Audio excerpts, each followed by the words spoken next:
বন্ধুরা, চলে এসছে মেরি পঞ্চায়েত অ্যাপ। আপনার ঘরের সামনে যদি কোনো রকম কোনো আবর্জনা পড়ে থাকে, আপনি কাকে কমপ্লেন করবেন?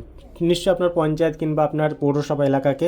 আপনি যদি ভারতবর্ষের বাসিন্দা হন, আপনি ভারতবর্ষের মানে যে কোনো প্রান্তে আপনি থাকুন না কেন, আপনি যে কোনো জায়গা থেকে আপনি কিন্তু অভিযোগ আপনি দিতে পারবেন এবং আপনার যেসব সমস্যাগুলো সেইগুলো আপনি বলতে পারবেন। আপনি যদি মনে হয় যে এখানে এই উন্নতিটা করার দরকার আছে, সেটাও আপনি বলতে পারবেন।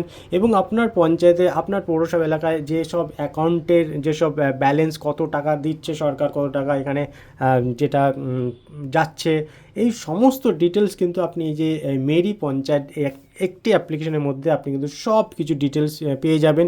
এবং আপনার এলাকায় মেম্বার কে আছে, তার ফোন নাম্বার, তার সাথে কন্ট্যাক্ট করার যে সব নাম্বারগুলো, ইমেল অ্যাড্রেস, সমস্ত কিছু কিন্তু একটা অ্যাপ্লিকেশনের মধ্যেই পেয়ে যাবেন। জাস্ট আপনি যে এলাকায় থাকেন, যে এলাকার বাসিন্দা আপনি, সেটাকে আপনাকে জাস্ট দিতে হবে, পিন নাম্বার যেটা আছে দিতে হবে। এই যে এখানে দেখতে পাচ্ছেন পরিবর্তন করার অপশান, এরকম কিন্তু সমস্ত ডিটেল আজকের এই ভিডিওতে তুলে ধরবো। আর ধরে নিন আপনি যে পথ দিয়ে আপনি হাঁটছেন, সেই পথে রাস্তাটা দেখা গেলো কোনো জায়গায় ভেঙে গেছে, অর্ধেক ভেঙে গেছে, অনেকে দেখা যাচ্ছে ওখানে পড়ে হাত মুখ ভেঙে যাচ্ছে।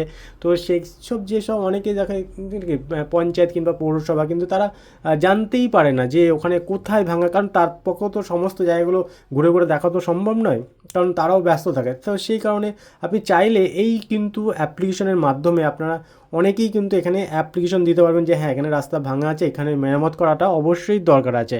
তো এই হচ্ছে আজকের যে অ্যাপ্লিকেশানটা, যে মেরি পঞ্চায়েত যে অ্যাপ্লিকেশানটা, এটা কিন্তু ভারতের যে কোনো নাগরিক এটা কিন্তু ইউজ করতে পারবে এবং এটার সম্বন্ধে মানে কোথাও কোনো রকম কোনো সমস্যা হলে সেগুলো কিন্তু অবশ্যই বলতে পারবে। তো চলুন ভিডিওটি শুরু করা যাক আর দেখে নেওয়া যাক এই অ্যাপ্লিকেশনটা ইউজ কীভাবে করে, ব্যবহার কীভাবে করতে হয়। তো সবার প্রথমে কিন্তু এই যে মেরি পঞ্চায়েত যে অ্যাপ্লিকেশনটা আছে, আপনি কিন্তু প্লে স্টোরে পেয়ে যাবেন। যদি আপনি প্লে স্টোরে যদি আপনি সার্চ করেন এখানে গিয়েছে, তাহলে জাস্ট এখানে আপনাকে সার্চ করতে হবে মেরি পঞ্চায়েত। ঠিক আছে, তো তো আপনাদের এরকম একটা কিন্তু অ্যাপ্লিকেশন পেয়ে যাবেন। এই অ্যাপ্লিকেশনটা ওপেন করার পরে আপনাকে লগ ইন করে নিতে হবে। তো লগ ইন করার পরে কিন্তু সবার প্রথমে আপনার কিন্তু এখানে অনেক রকম ডিটেলস দেখাবে পঞ্চায়েত সম্পর্কে। আমরা এখানে বাংলা ভাষা কিংবা হিন্দি ভাষা, ইংরেজি ভাষা যেটা আপনাদের, সেটা আপনাকে সিলেক্ট করতে হবে।